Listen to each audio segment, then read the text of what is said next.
자, 오늘은 욥기 38장부터 42장까지 욥기의 이제 마지막 단원을 우리가 공부하게 되겠는데, 욥과 하나님과의 만남의 장면을 다루고 있는 부분입니다. 오늘 우리가 공부할 범위를 우리는 크게 두 부분으로 나눌 수 있을 것이에요. 하나는 하나님께서 욥을 아주 처절하게 낮추시는 부분과, 또 다른 하나는 하나님께서 욥을 다시 높여주시는 부분입니다. 낮아짐과 높아짐, 하나님께서 욥을 진정으로 높여주시고 또 축복해 주시기 위해 지금까지 욥을 낮추셨다는 사실을 우리가 배우게 될 것입니다.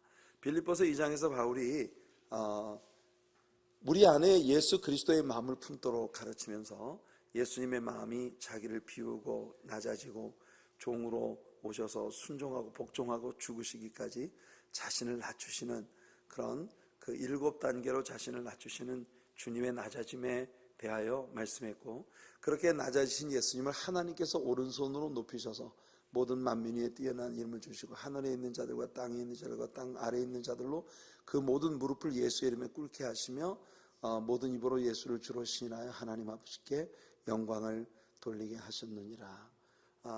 그래서 7단계로 낮아지신 예수님을 다시 7단계로 높이시는 그런 우리 하나님의 높이심에 관한 이야기가 나오는데, 욥기에서 지금까지 욥을 처절하게 낮추셨던 하나님께서 이제 욥을 모든 사람들 위에 높여주시는 그런 광경을 우리가 보게 되겠습니다. 때때로 하나님께서 여러분들을 낮추신다고 느껴질 때 그 낮아짐을 행복으로 여길 수 있는 우리 성도님들 믿음이 있기를 바랍니다. 아멘. 믿음으로 보면 나를 하나님이 낮추실 때 하나님이 나를 얼마나 높여주시려고 이렇게 낮추실까. 들려오는 소문, 들려오는 이야기들, 참 하나님께서 나를 아주 그냥 처절하게 낮추시는구나 라고 여겨질 때 하나님께서 나를 굉장히 높여주시려고 하시는구나, 상대적으로 우리 하나님께서 우리를 높여주실 그날을 믿음으로 바라볼 수 있는 우리들이 되기를 바랍니다. 욥기가 우리에게 가르쳐주는 아주 중요한 레슨 중에 하나가 바로 이 부분이에요. 자, 이제 38장과 39장에서 우리는 욥의 현장에 발을 들어놓으시는 하나님을 봅니다. 자, 1절 같이 읽을게요. 38장 1절입니다. 그때에 여호와께서 폭풍우 가운데에서 욥에게 말씀하여 이르시되. 자, 하나님께서는 때로 백성들의 그 어텐션을 하나님께로 끌기 위하여 자연 현상들을 사용하실 때가 있습니다. 사람들이 하나님에게 집중을 하도록 하기 위하여 하나님이 때때로 회립바람이나 또는 천둥 번개 이와 같은 것들을 사용하실 때가 있어요. 이스라엘 백성들이 출애굽기 19장에 보면 시내 광야에 당도했을 때 갑자기 백주대낮에 하늘이 빽빽한 구름으로 캄캄하게 뒤덮이고, 그리고 그 구름 속에서 나팔 소리 같은 하나님의 음성이 들리면서 막 천둥과 우레가 나는 그런 소리 가운데 모든 백성들을 하나님께로 탁 집중시키는 이런 광경을 볼 수 있습니다. 변화산에서 베드로가 되지도 않는 소리를 뭔 말을 해야 될지 몰라서 마구 이야기할 때 하나님께서 빽빽한 구름으로 그들을 확 둘러덮으셔서 입을 탁 막으시고, 그리고 하늘로부터 음성이 들려오는 그런 장면을 우리가 배웁니다. 이는 내 사랑하는 아들이요 내 기뻐하는 자니 너희는 저의 말을 들으라, 이렇게 하나님이 말씀하시죠. 여러분, 하나님께서 이제 욥의 현장 속에 발을 들여놓으시는데 폭풍우 가운데에서 그들의 말을 중단시키시고, 그리고 이제 하나님께서 그들에게 입을 열기 시작하시는 모습입니다. 주일 아침에 우리가 함께 다루었던 것처럼 엘리후의 변론으로 인해서 욥의 마음은 어느 정도 낮아졌고 하나님 말씀을 들을 준비가 되어 있는 것이에요. 그래서 하나님은 욥에게 먼저 질문하십니다. 2절 같이 읽을게요. 시작. 무지한 말로 생각을 어둡게 하는 자가 누구냐. 예, 지난 주일 아침에 우리가 나누었듯이 무식한 말로 이치를 가리는 자가 누구냐 하면서 하나님께서 다그칩니다. 욥에게 물으시는 말씀이죠. 여러분, 참 많은 때 이것이 우리가 저지르는 실수입니다. 내가 뭔 말을 할지 모르고, 내가 심지어 말을 하면서도 내가 지금 뭔 소리를 하고 있는지 자각하지 못하는 엉뚱한 소리를 우리 입으로 말할 때가 우리 참 많다는 거예요. 생각 없이 말하는. 하나님께서 무지한 말로 이치를 가리는 자가 누구냐. 여러분, 우리가 정말 무지한 말로 이치를 가리는 자가 되지 말고 하나님의 말씀을 듣는데 더 집중하는 지혜로운 성도들이 되기를 간절히 바랍니다. 하나님께서 욥에게 3절에서 말씀하시죠. 너는 대장부처럼 허리를 묶고 내가 내게 묻는 것을 대답할지니라. 하나님께서 욥에게 아주 두려운 말씀하십니다. 너 대장부처럼 남자답게 허리를 동이고 그리고 내가 지금부터 묻는 말에 대답해봐. 하나님이 말씀하신, 이제 완전히 욥의 어텐션을 하나님께로 딱 집중을 시키고 하나님께서 욥에게 질문을 던지시는데, 여러분 그 75개의 문장 속에 90개의 질문을 담아서 하나님이 욥에게 이 질문을 하십니다. 우선 하나님의 첫 번째 질문은 하나님의 천지 창조에 관한, 하나님이 창조하신 이 천지에 관한, 우주에 관한 그런 질문을 하나님이 던지십니다. 내가 땅에 기초를 놓을 때 내가 어디 있었느냐? 내가 깨달아 알았거든 말을 지니라. 야, 내가 땅에 기초를 놓을 때 네가 있었어? 왜 모든 걸 다 아는 것처럼 말하고 있는 거야? 한번 얘기해봐. 내가 땅의 기초를, 이 우주를 창조할 때 너 있었어 그때? 봤어? 그렇게 묻고 계시는 겁니다. 누가 그것의 도량법을 정한, 누가 그것의 measure, 이거 모든 그 측량을 누가 정했는지, 누가 그 줄을, 이 줄이라고 하는 말이 옛날 개혁성경엔 준승을 그 위에 띄웠는지 그랬는데, 이 준승이라는 게 뭐냐면은 목수들이 왜 무슨 그 공사 같은 거를 할 때 먹줄을 탕 튕겨가지고 이렇게 줄을 띄고 그거에서 작업을 하는 거 있잖아요. 벽돌을 쌓을 때도 줄을 쫙 띄워놓고 거기에 맞춰서 벽돌을 이렇게 쌓고 하는 그 기본이 되는 그 줄을 누가 우주를 창조하는 것 위에 띄웠는지 네가 아느냐 하나님 묻고 계십니다. 인생이 어찌 하나님의 창조물들의 청량을 할 엄두를 내겠습니까? 지구 과학자들은 마치 자기들이 이 우주가 생성될 때 살았던 사람들인 것처럼 지구의 나이가 몇 살이 됐다, 태양의 나이는 몇 살이다, 이렇게 말들을 하지만 내가 땅에 기초를 놓을 때 네가 봤어? 거기 네가 있었니? 라고 묻고 계신 하나님의 질문에 그들이 뭐라고 답할 수 있을까요? 자, 그것의 주추는 무엇 위에 세웠으며 그 모퉁이 돌을 누가 놓았느냐? 여러분, 주추라는 게 뭡니까? 지구가 아무런 기초도 없는데 우주 공간에 동동 떠 있는 것을 하나님께서 묻고 계시는 거죠. 아무 곳에도 매달리지 않았는데 떨어져 내리지 않는 이 우주의 신비한 법칙에 대해서 네가 아느냐고 묻고 계시는 것입니다. 지금으로부터 약 4,000년여 전에 살았을 욥이라고 하는 사람이 하나님이 묻고 계시는 이 질문이 도대체 질문 자체가 뭔지나 깨달을 수 있었겠습니까? 7절에 보니까 그때의 새벽별들이 기뻐 노래하며 하나님의 아들들이 다 기뻐 소리를 질렀느니라. 여기 나오는 그때의 새벽별들과 하나님의 아들들은 하나님이 이 천지를 창조하실 때 그 이전에 영적 세계에서 먼저 지음받은 천사들이 하나님이 지으시는 모든 창조물들의 그 창조에 대하여 하나님 앞에 영광을 돌리고 찬양을 하는 이런 모습을 묘사하고 있는 것입니다. 하나님의 창조에는 언제나 기쁨이 넘칩니다. 여러분, 하나님께서 창조주로 여러분들의 삶 속에 개입하시는 역사가 있기를 축복합니다. 여러분들 슬픔과 근심과 염려와 탄식이 가득한 여러분들의 삶에 창조주로서의 하나님께서 개입하실 때 여러분들에게 찬송이 터져나오고 하나님 앞에 감격이 터져나오고 주님이 행하시는 모든 일들에 대하여 감탄하며 시편 기자들이 노래했던 것처럼 그렇게 우리 하나님의 위엄과 그의 위대하심을 높일 수밖에 없을 줄로 믿습니다. 여러분, 하나님이 개입하시는 곳에는 언제나 기쁨이 있고 행복이 있고 은혜가 있어요. 바울은 에베소 1장 3절에서 찬송하리로다 하나님 곧 우리 주 예수 그리스도의 아버지께서 그리스도 안에서 하늘에 속한 모든 신령한 복을 우리에게 주시되, 여기 찬송하리로다 라고 하는 이 구절이 킹 제임스 버전은 Blessed be the God and Father of our Lord Jesus Christ 이렇게 되어 있습니다. Blessed be the God, 이 하나님께 그리고 우리 그리스도 예수, 주 예수님의 아버지께 blessed, 모든 성축함이 돌려지리라고 그렇게 노래하고 있는데, 이 blessed라고 번역된 이 단어의 헬라어 원어의 의미는 happiness is unto the Lord. 주님께 행복이 있다, 이렇게 번역될 수 있는 그런 단어예요. 여러분, 하나님이 계신 곳에는 언제나 행복과 기쁨과 즐거움이 넘칠 수밖에 없습니다. 하나님이 복의 근원이시기 때문에.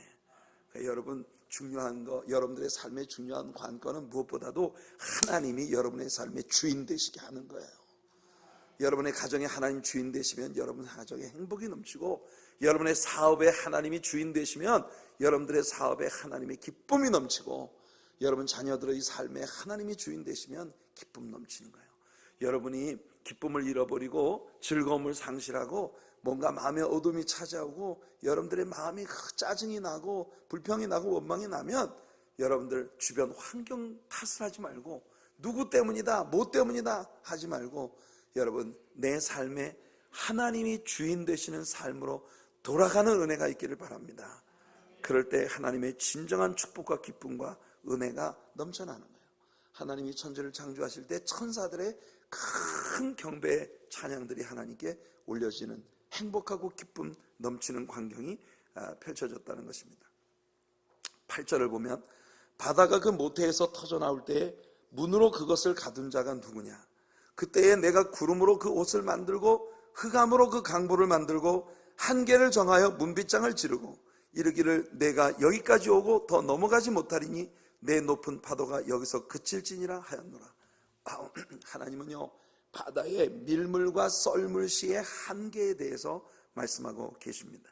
이것은 일종의 약속이에요.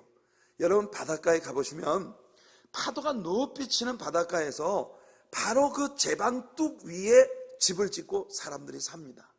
제가 신학생 때 그 거제도에 살고 있는 제 친구 그 집에 있는 동네에 교회들을 그 여름 성경학교 이제 그 교사 강습회를 하고, 그 다음에 저녁 시간에는 그 인근에 있는 교회들에서 우리 신학생들이 부흥회를 인도해 주는 그런 그 집회를 하기 위하여 거제도를 가서, 저는 강원도 산골에서 태어났기 때문에 바다를 처음으로 봤어요. 그때 그 바다를 대학부 1학년 때 처음으로 가서 바다를 봤는데, 그때 제가 진짜 신기하게 생각한 게 있어요. 내 친구 집이요, 바로 이런 작은 그 길, 이런 그 오솔길 같은 거 길 하나를 사이에 두고 그 길 끝에가 제 방이에요. 근데 썰물 때는 바다가 저기까지 나가는데 밤이 돼가지고 밖에 딱 나왔더니 밀물이 돼가지고서 물이 그 제 방까지 찰랑찰랑 넘치는 거예요. 그러니까 여러분, 제가 그걸 처음 보고 느낀 그 생각이, 야, 이게 바로 욥기에서 하나님이 말씀하시는 바다의 한계를 하나님이 정하셨다는 약속이구나. 여러분, 그 수십 년 수백 년이 지나도록 밀물이 들어올 때 바다 물이 이 한계 이상을 넘어오지 않는다는 약속이 있기 때문에 바로 거기 제방 위에 집을 짓고 사람들이 사는 거예요.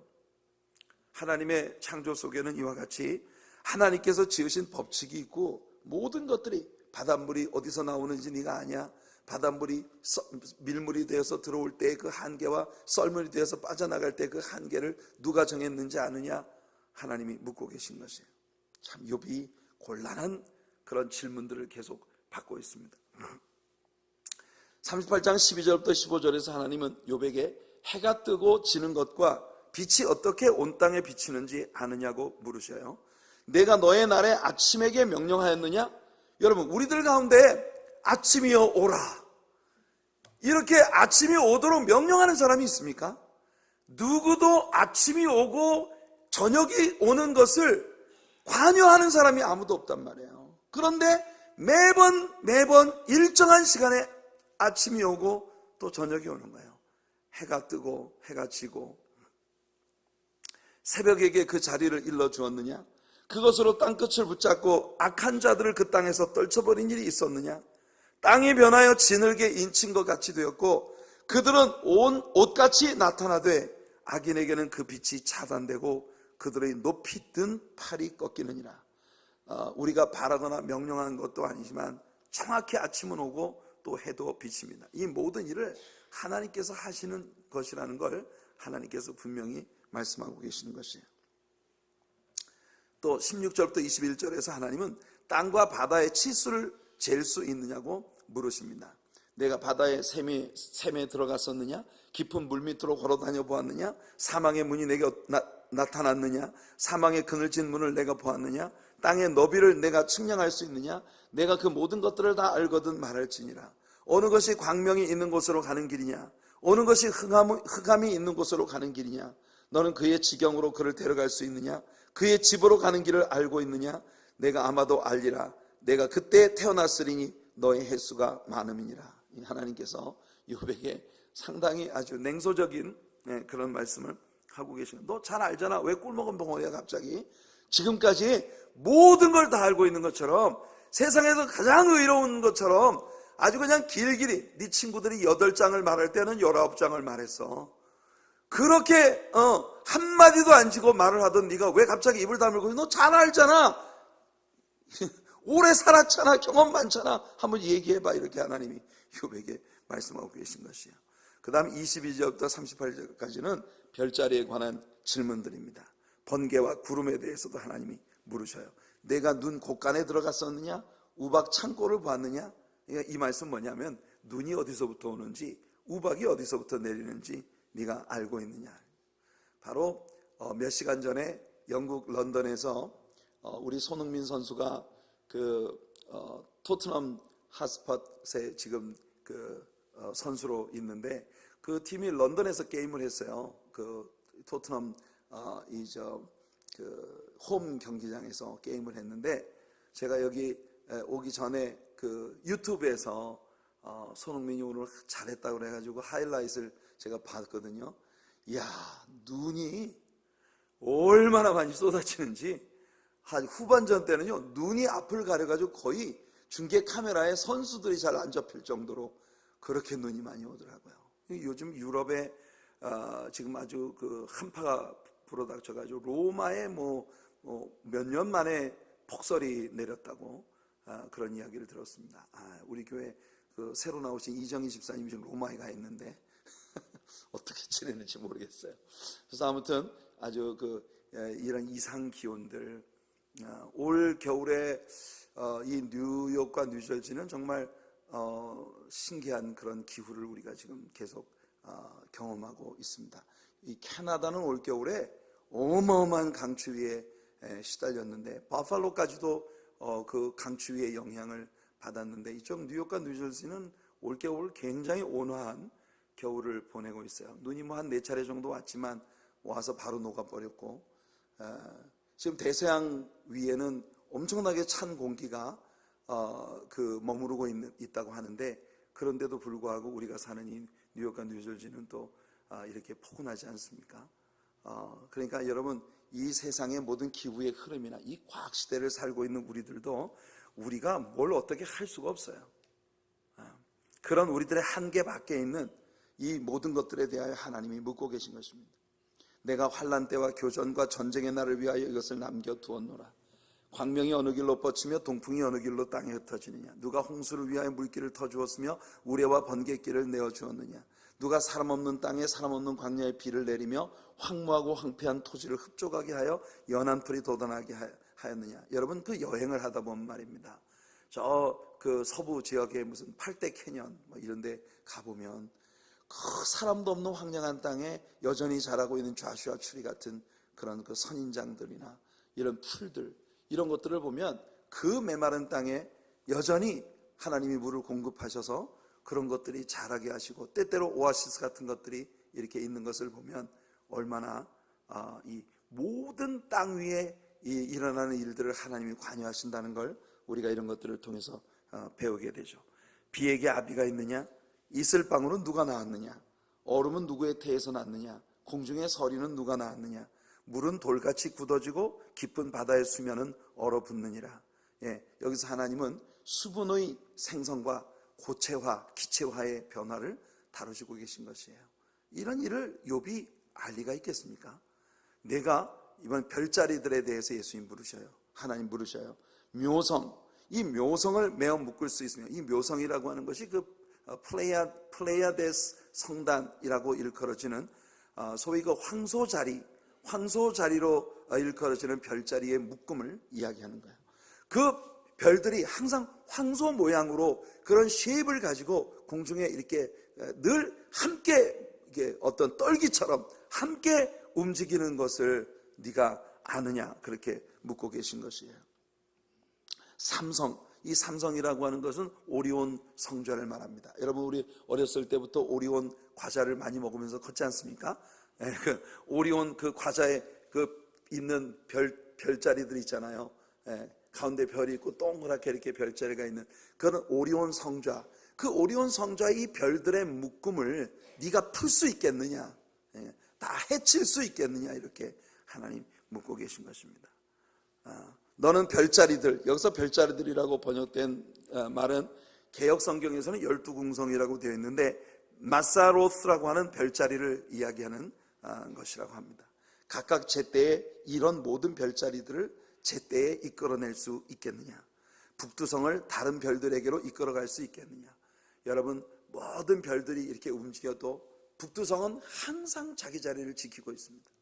그래서 여러분, 독도법, 우리 군대에서 지도를 보는 법을 배울 때 어디서 산속에서 길을 잃었을 때 방향을 설정하는 방법 중에 하나가 밤중에는 이 북두성을 보고 이 동서남북을 분간할 수 있어요. 항상 같은 자리에 있는 그 별, 이 별을 그 자리에서 다른 별이 있는 곳으로 옮길 수 있느냐고 하나님 묻고 계신 것이에요. 내가 목소리를 구름에까지 높여 넘치는 물이 내게 덮이게 하겠느냐, 구름에 가득한 물을 비가 되어 이 땅에 쏟아지게 하는 일을 네가 할 수 있느냐고 하나님 물으시는 것입니다. 내가 번개를 보내어 가게 하되 번개가 내게 우리가 여기 있나이다 하게 하겠느냐. 이 번개가 어디서 일어나서 어디 방향으로 움직이고 하는 걸 네가 마음대로 조종할 수 있느냐고 물으시는 거예요. 가슴속에 지혜는 누가 준 것이냐, 수탈개에게 슬기를 준 자가 누구냐. 수탈개에 슬기가 있는지는 제가 처음 알았습니다. 누가 지혜로 구름의 수를 세겠느냐, 누가 하늘의 물주머니를 기울이겠느냐, 티끌이 덩어리를 이루며 흙덩이가 서로 붙게 하겠느냐. 이 땅에 흙이 단단하게 뭉쳐져 있는데 그걸 사실 알고 보면 먼지거든요. 근데 그 먼지들을 이렇게 딱딱한 흙이 되도록 이렇게 결집시키는 그런 지혜가 누구에게 있느냐고 하나님이 물으시는 것이에요. 여기까지가 하나님의 창조, 하나님이 지으신 우주 만물들에 대한 질문입니다. 38장 39절부터 39장 30절까지는 하나님께서 동물의 세계에 대해서 질문하시는 내용이에요. 생각해 보세요. 38장은 태초에 하나님께서 천지를 지으셨음을 보여주었고, 39장에서는 하나님께서 그 천지가 안에 있는 모든 것들을 서스테이닝 하시는, 모든 것을 유지시키시는 하나님이시라는 걸 보여주고 있는 것입니다. 하나님은 욥에게 아무것도 염려하지 말고 철저히 하나님을 믿고 하나님의 뜻에 모든 것을 맡기라고 지금 교훈을 주시고 계신 거예요. 네가 뭘 다 알고 있다고 생각하지 마라. 네가 완벽하다고 생각하지 말아라. 다만 네가 할 수 있는 최고의 일은 나를 믿는 것이다. 하나님께서 왜 이렇게 복잡하고 어려운 많은 질문들을 던지시는지 압니까? 하나님께서 욥에게 과학교육을 시키시고자 하는 게 아니에요. 하나님께서 욥에게 과학교육을 시키시면 그거 다 알겠습니까? 여러분, 이 시대를 살고 있는 우리들에게 하나님께서 지금 묻고 계시는 이런 질문들이 답이 뭔지를 가르쳐 주신다면 우리가 그거 다 알겠습니까? 하나님께서 욥에게 이 질문들을 퍼보시는 이유는 딱 하나입니다. 그냥 나를 믿기만 해라. 성도 여러분, 오늘 저녁 이곳에 있는 여러분들, 하나님을 다만 믿기만 하는 여러분들 되시기를 축복합니다. 울어도 못하네, 힘써도 못하네, 참아도 못하네, 믿으면 하겠네. 아멘. 예, 믿으면 해요. 믿으면 해. 그래서 지난 주일에도 다뤘습니다만 동물의 세계에 보면 예수님 말씀이 생각이 나요. 예수님께서 누가복음 12장 22절 이하에서 제자들에게 말씀하십니다. 그러므로 내가 너희에게 이르노니 너희 목숨을 위하여 무엇을 먹을까, 몸을 위하여 무엇을 입을까 염려하지 말라. 목숨이 음식보다 중하고 몸이 의복보다 중하니라. 까마귀를 생각하라. 심지도 아니하고 거두지도 아니하며 골방도 없고 창고도 없되 하나님이 기르시나니 너희는 새보다 얼마나 더 귀하냐.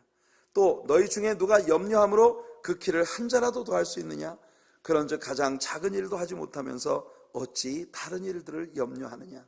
여러분, 여러분들이 근심하고 염려한다고 머리카락 하나라도 희거나 검게 할 수 있습니까? 키 한 치라도 더 자라게 할 수 있습니까?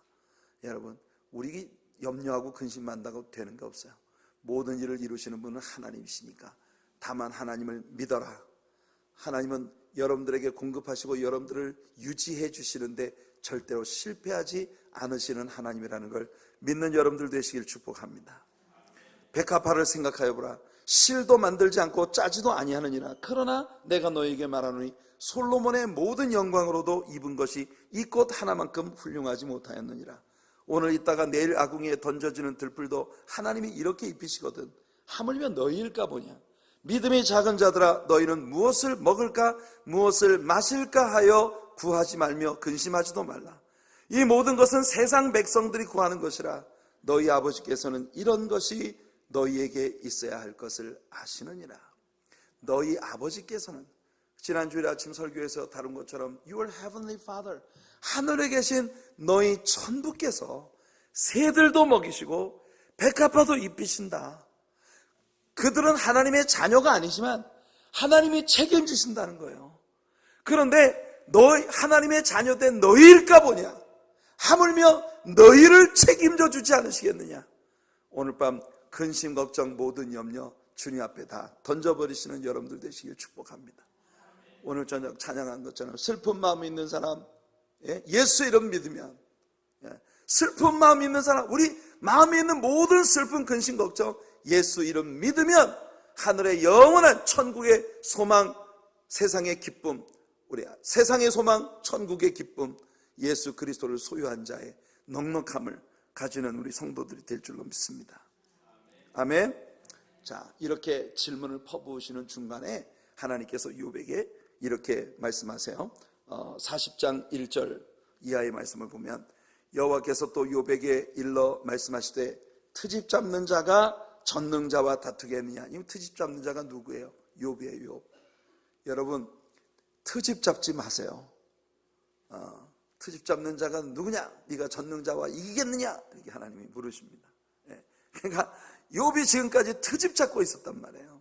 네가 전능자와 다투겠느냐? 하나님을 탓하는 자는 대답할지니라.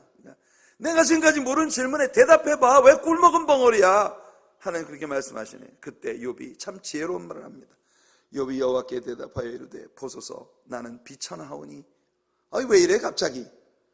이 세상에서 가장 의롭고 가장 멋진 사람이었던 욥이 갑자기 나는 이 세상에 가장 비천하고 비루한 존재입니다. 성도 여러분, 우리들에게 이 순간이 다가와야 되는 거예요. 하나님 앞에서 내가 이 땅에 죄인으로 태어난 본질상 영원한 멸망에 처할 수밖에 없는 비루하고 비천한 인생, 이 벌레가 든 날 위해, 여러분 나 같은 죄인을, 이 벌레 같은 죄인을 위해 그의 생명을 내려놓으셨다는 이 놀라운 사랑, 그 사랑 앞에 주님 나는 비천합니다, 나는 비루합니다, 나는 보잘것없습니다, 이렇게 되는 순간이 우리들 모두에게 필요한 거예요. 욥기가 우리에게 가르쳐주는 가장 중요한 교훈이 바로 이겁니다.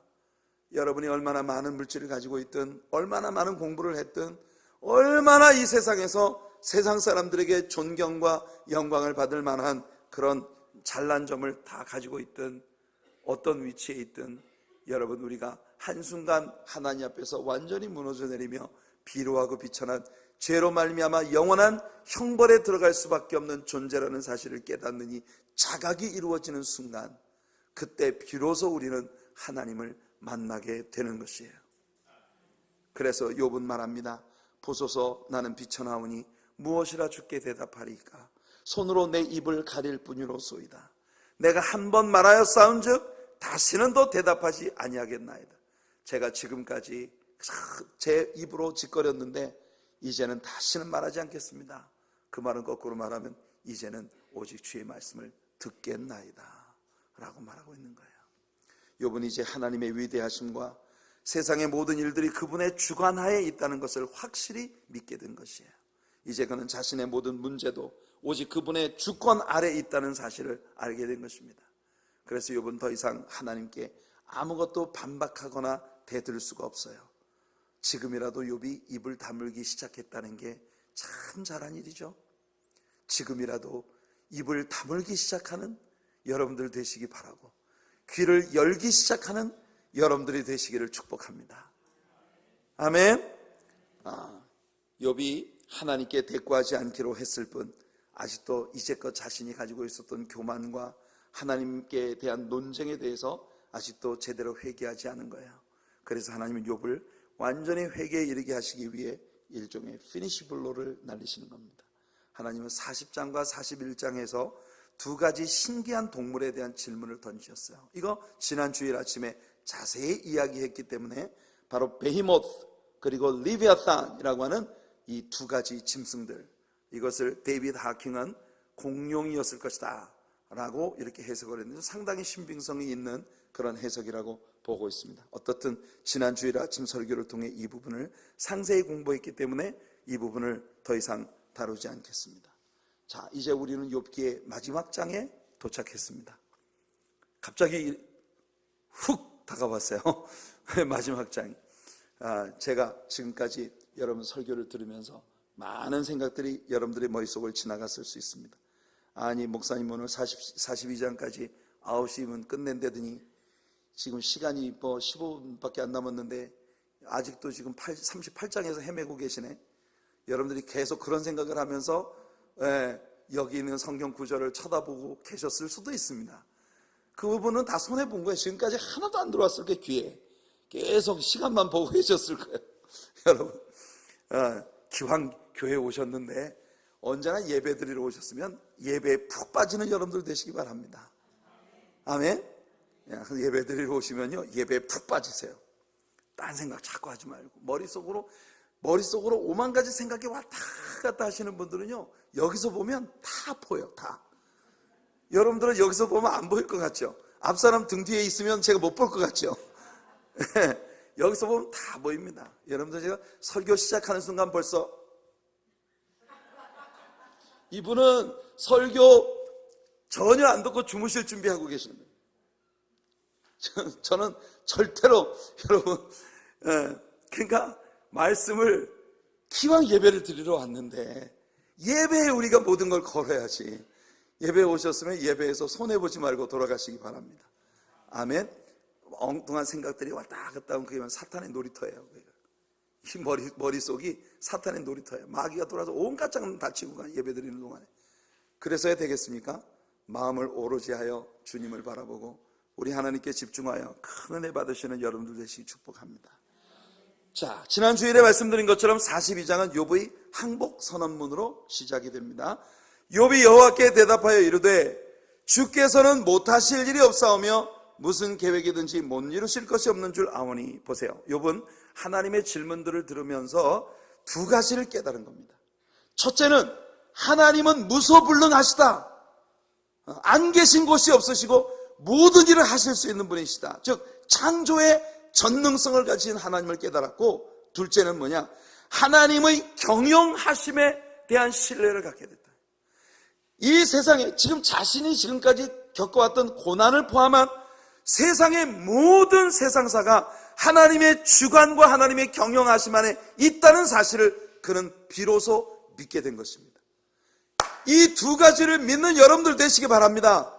하나님이 무소불능하시다. 세상에 이루어지는 모든 일들은 하나님이 경영하시고 계시다. 이 두 가지를 욥은 발견한 거예요. 주께서는 못하실 일이 없으시며 무슨 계획이든지 못 이루실 것이 없는 줄을 아오니. 세상에 되어지는 모든 일들, 그래서 무지한 말로 이치를 가리는 자가 누구니까? 누굽니까? 그게 무식한 말로 이치를 가리는 것이 누구였습니까? 나는. 그게 욥 자신이었다고 대답하는 거예요. 나는 깨닫지도 못한 일을 말하였고 스스로 알 수도 없고 헤아리기도 어려운 일을 말하였나이다. 내가 말하겠사오니 주는 들으시고 내가 주께 묻겠사오니 주여 내게 알게 하옵소서. 이제 욥은 더 이상 하나님을 대적하는 참남하고 어리석은 변론을 그치고 겸손히 모든 것에 대하여 우리 하나님께 묻는 자가 되겠다고 고백하고 있습니다. 하나님께 듣겠습니다. 오직 하나님의 말씀을 배우겠습니다. 얼마나 아름다운 변화입니까? 우리 하나님의 사랑교회 모든 성도님들에게 이 변화가 나타나기를 바랍니다. 그러면서 욥이 고백하죠. 내가 주께 대하여 귀로 듣기만 하였었더니. 여러분, 얼마나 많은 성도님들이 오늘날도 교회 안에서 그저 귀로 주워 들은 것으로 하나님에 대해 내가 알고 있는 것의 전부인 그런 성도님들이 얼마나 많습니까? 교회는 왔다 갔다 하지만 진정으로 하나님을 만나지 못했어요. 진정으로 성령을 체험하지 못했어요. 진정으로 하나님과의 만남의 감동을 갖지 못했어요. 그냥 목사님이 하는 이야기만 듣고 돌아가는 거고, 남들이 만났다는 하나님에 대한 간증만 주워 들었어도 내 자신이 하나님을 직접 만나지 못한 채 신앙생활하는 너무나 많은 가련한 인생들이 오늘날 많다는 것입니다. 그러나 욥은 말합니다. 이제까지는 내가 주께 대해 귀로 듣기만 했지만 이제는 눈으로 주를 배움나이다. 그러므로 내가 스스로 거두어 드리고 이제까지 내가 했던 모든 필요한 말들을 다 거두어 드리고 티끌과 재 가운데에서 회개하나이다. 욥은 지금까지 자신이 하나님께 대해 매우 편협하게 알고 있었다는 것을 고백합니다. 그러나 이제 하나님을 완전히 배웠고 나니 하나님의 눈으로 자신을 조망할 수 있는 그런 새로운 눈을 뜨게 된 것이에요. 사실 우리가 하나님의 눈으로 자신을 볼 수 있다면 아무도 하나님 앞에서 고개 들 수 없을 것입니다. 이제 욥은 이전과 같이 하나님께 무엇을 요구하거나 반박을 하는 위치에 서지 않습니다. 그는 전적으로 하나님을 믿는 그런 위치에 서게 된 것이에요. 이것이 바로 욥과 하나님의 새로운 관계입니다. 오늘 저녁 하나님과 여러분들의 관계가 리뉴얼 되어지는 그런 축복이 있기를 예수님 이름으로 축원해 드립니다. 하나님과 여러분들의 관계가 완전히 리뉴드 되어지는 그런 축복이 오늘 저녁 일어나게 되기를 간절히 바랍니다. 욥과 같은 영적 성숙을 우리 다 소유할 수 있게 되기를 바라요. 그래서 욥은 티끌과 재 가운데서 주님께 회개하고 있습니다. 티끌과 재는 욥이 당하고 있었던 현실을 그대로 보여준 거예요. 우리가 하나님께 회개하기 위해 어떤 진보된 곳으로 나가야 되는 것이 아닙니다. 회개는 바로 우리가 서 있는 그 자리에서 해야 되는 것이에요. 티끌과 재 가운데에서 욥이 하나님의 전능하심과 사랑하는 자를 보살피심을 완전히 인식하게 되었을 때, 그래서 자신의 교만과 아집을 하나님께 온전히 회개하게 되었을 때, 그때 바로 욥에게 시험이 오도록 허락하신 하나님의 모든 목적은 끝난 것입니다. 욥도 하나님께서 왜 자신에게 그런 시험을 주셨는지 비로소 깨닫게 된 것이죠. 드디어 욥은 빛 대신 하나님의 임재 앞에 나온 것입니다. 요한일서 1장 6절과 7절 보면, 만일 우리가 하나님과 사귐이 있다 하고 어둠에 행하면 거짓말을 하고 진리를 행하지 아니함이거니와, 그가 빛 가운데 계신 것 같이 우리도 빛 가운데 행하면 우리가 서로 사귐이 있고 그 아들 예수의 피가 우리를 모든 죄에서 깨끗하게 하실 것이요. 지금까지 여러분, 욥이라는 인물은 동방우수 땅에서 하나님과의 관계에 있어서 가장 완벽하게 행하던 자입니다. 그럼에도 불구하고 그가 이제껏 하나님과 가졌던 관계가 거짓들이 너무 많이 섞여 있는 관계였다는 것을 회개하고 있다면, 오늘 이 시대를 그렇게 가벼운 신앙을 가지고 살아가고 있는 우리들은 과연 하나님과 얼마나 진실되고 살아있고 역동적이고 생명력이 넘치는 깊은 관계를 가지고 있는 것일까요? 날마다 우리 자신을 점검하지 않으면 안 되겠습니다. 우리들 모두가 우리 자신을 이런 측면에서 늘 점검해보는 우리들이 되기를 간절히 바랍니다. 이제 나머지 부분은 하나님께서 욥이 고난을 받은 그 모든 일들에 대하여 갚아주시는, 2배로 축복해 주시는 장면들입니다. 먼저 욥의 친구들의 죄를 하나님이 어떻게 다루시는지 봅시다. 42장 7절 이하의 말씀입니다. 여호와께서 욥에게 이 말씀을 하신 후에 여호와께서 대만 사람 엘리바스에게 이르시되 내가 너와 내 두 친구에게 노하노니. 자 보세요. 엘리바스와 두 친구, 그게 누굽니까? 엘리바스와 빌닷과 소발이에요.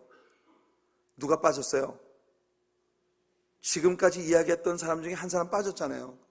엘리후가 빠졌습니다. 엘리후가 빠졌다는 건 뭐냐? 지금부터 하나님이 하시는 말씀은 엘리후를 제외한 앞에 욥과 논쟁을 벌였던 엘리바스와 빌닷과 소발에게 하시는 말씀이에요. 그 말은 무슨 말이냐면, 이 엘리후가 했던 변론들은 하나님께 기쁨이 되었다는 겁니다.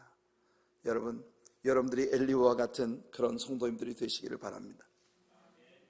이는 너희가 나를 가리켜 말한 것이, 너희가 나를 잘 알고 있는 것처럼 욥에게 나에 대해서 잔뜩 얘기를 했는데, 하나님 하시는 말씀이 너희가 나에 대해 말한 것이 내 종 욥의 말같이 옳지 못함이니라.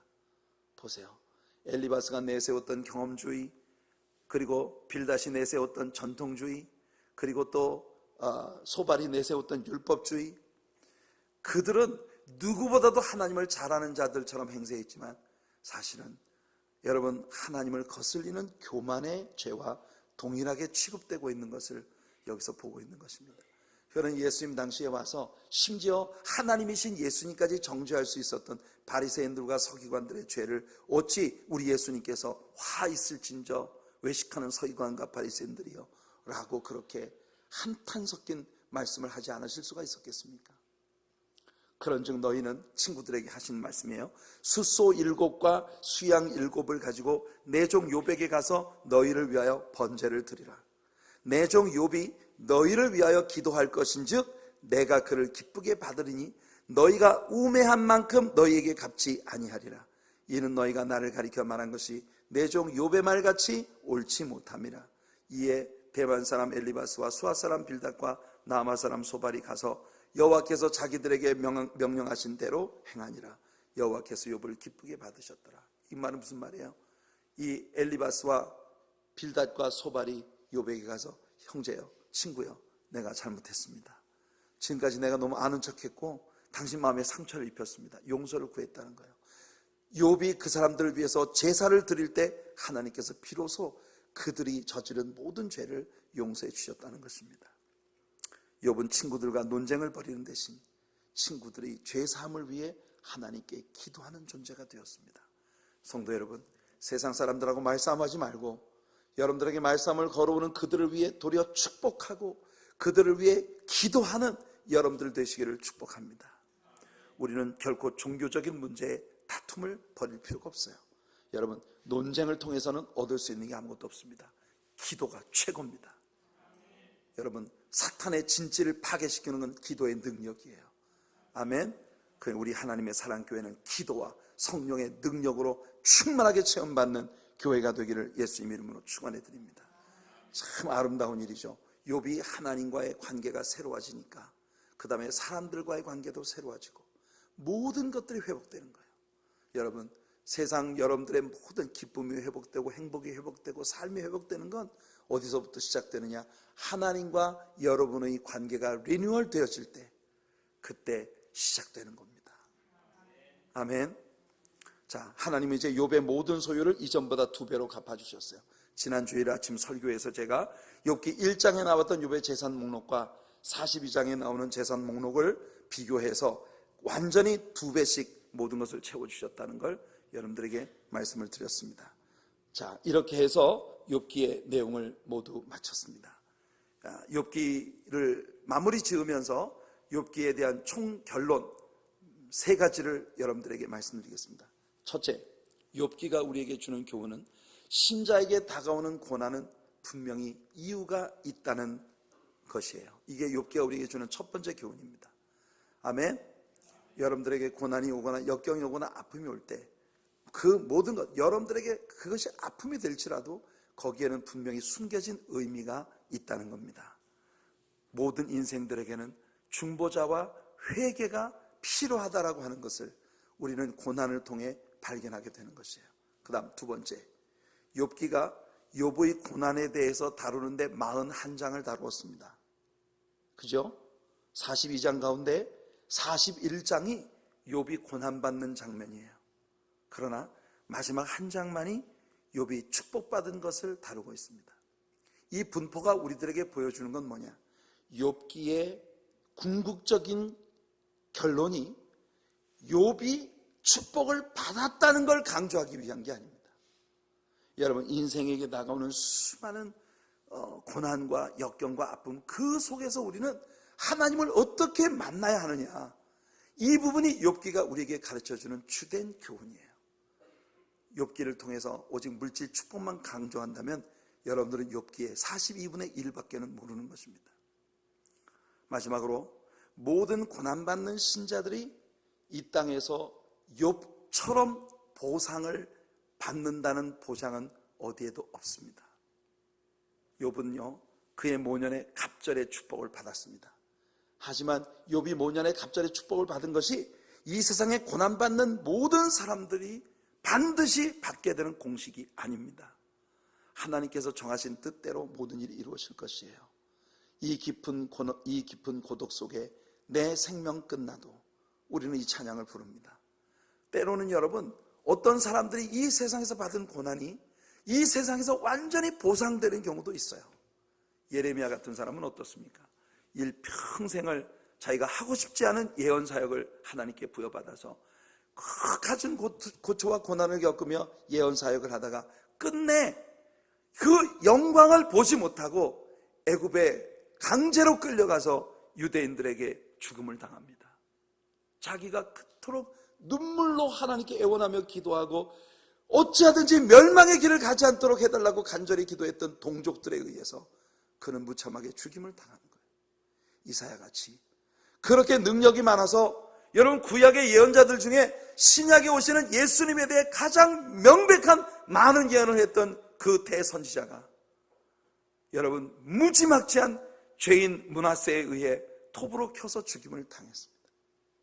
히브리서 11장을 읽어보면 어떤 사람은 그의 죽은 자를 믿음으로 부활로 돌려받기도 하고, 그 받았던 모든 병의 치료도 되어지고, 물질의 가난으로부터 부유함도 이루어지고, 여러 가지 축복을 받은 케이스도 있지만, 그러나 많은 사람들이 산중과 아멸에 유리하며 고독하고 외로운 곳에 방황하면서 힘겹고 어려운 삶을 살다가 톱으로 켜서 죽임을 당하고, 낭떠러지에 떨어져 죽임을 당하고 아픔을 겪는 수도 있다는 겁니다. 여러분, 이것이 우리들에게 가르쳐주는 건 뭡니까? 여러분들의 영원한 데스티네이션은 이 세상이 아니라는 것입니다. 세상의 싸움에서 승리하는 여러분들 되시길 축복합니다. 하지만 인간적인 개념에서 내가 승리의 계가를 부를 수 없는 일이 올 수도 있다는 거예요. 역사 속에 얼마나 많은 순교자들이 그렇게 이 세상에서 꽃을 피우지 못하고 죽어갔습니까? 하지만 여러분, 그들은 이 세상에 떵떵거리며 살았던 어떤 사람들보다 영원이라고 하는 시간 속에서 하나님 앞에 영광을 누리며 찬양 속에 살게 될 것입니다. 여러분들은 그런 것을 사모하시나요? 그 사모함이 여러분에게 있으시기를 바랍니다. 천국이 여러분들의 영원한 데스티네이션이라는 사실을 믿으시나요? 그것을 위해서 땅에서 살아가는 우리의 삶을 우리는 투자하고 있는 것입니다.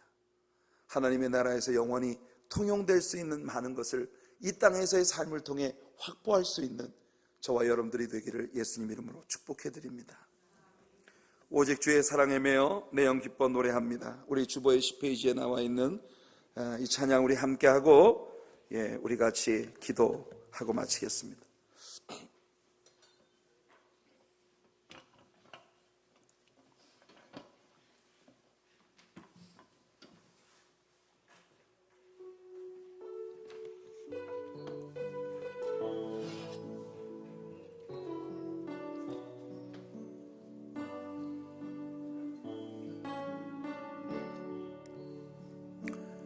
오직 주의 사랑에 매여